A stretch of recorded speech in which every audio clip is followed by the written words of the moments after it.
Experts say you're supposed to limit the amount of time your kids spend on screens, but how do you do that when they're learning from home right now? Janelle Bluda connects the dots.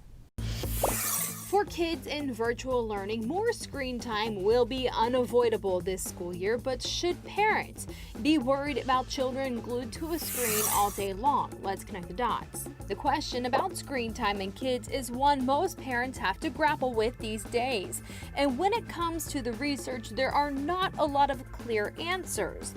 There are some studies that say increased time in front of a screen can lead to higher rates of obesity, and preliminary research suggests it could have some effect on short-term memory.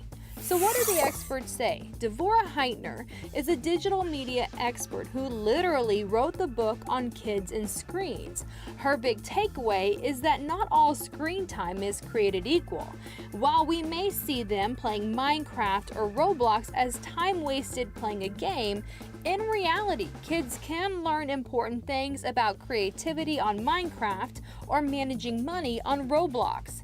Also, there is a good chance screens could play a role in their future career, so knowledge and experience with how they work could be essential. But experts do agree time away from the screen is important too, as well as having honest conversations with kids about tech. Heitner told Salon.com, kids should know that content online is often designed to be addictive.